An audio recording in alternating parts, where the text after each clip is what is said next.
ప్రముఖ తెలుగు గాయని సునీత్ కుమారుడు ఆకాష్ హీరోగా అరంగేట్రం చేస్తున్నారా అంటే అవుననే సమాచారం. Legendary film maker K Raghavendra Rao ప్రస్తుతం తన ఆర్కే టెలిఫిల్మ్ షో బ్యానర్ పై సర్కారు నౌకరి అనే కొత్త చిత్రాన్ని నిర్మిస్తున్నారు. శేఖర్ గంగామౌని దర్శకత్వాన్ని వహిస్తున్న ఈ పీరియాడిక్ డ్రామాతో సునీత్ కుమార్ ఆకాష్ హీరోగా పరిచయం అవుతున్నట్లుగా తెలిసిందే. గత కొంతకాలంగా ఈ సినిమా చిత్రీకరణ వేగంగా పూర్తవుతోంది. తాజాగా ఫస్ట్ లుక్ పోస్టర్ విడుదలైంది. థియేటర్ ఆర్టిస్ట్ భావన వాస్పండల్ ఇందులో నాయిక పాత్రలో నటిస్తోంది. ఆమె చేరిక ప్రాజెక్ట్ పై ఆసక్తిని పెంచింది. ఫస్ట్ లుక్ ను కూడా విడుదల చేయగా అది కూడా ఆసక్తిని పెంచింది.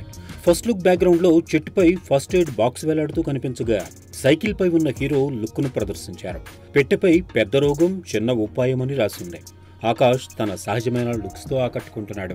ఈ చిత్రంలో వెటరన్ నటుడు తనికెళ్ల భరణి కీలక పాత్రను పోషిస్తూ ఉండగా సూర్య, సాయి శ్రీనివాస్ వడ్లమాని, మణిచంద్ర, రాజేశ్వరి ముళ్లపూడి, రమ్య కుల్హారి, త్రినా తదితరులు నటిస్తున్నారు. సురేష్ బొబ్బులి ఈ చిత్రానికి సంగీతాన్ని అందిస్తున్నారు. సీనియర్ గాయని సునీత వందలాది పాటలతో చిత్రసీమలో తనదైన ముద్ర వేసిన సంగతి తెలిసిందే. ఎన్నో పాపులర్ సింగింగ్ రియాలిటీ షోల జడ్జిగాను కనిపించారు. సునీతకు హీరో అంతా ఎదిగిన కుమారుడు ఉన్నాడని తాజా ప్రకటనతో అభిమానుల్లో మరింతగా విస్తృత ప్రచారం సాగుతోంది.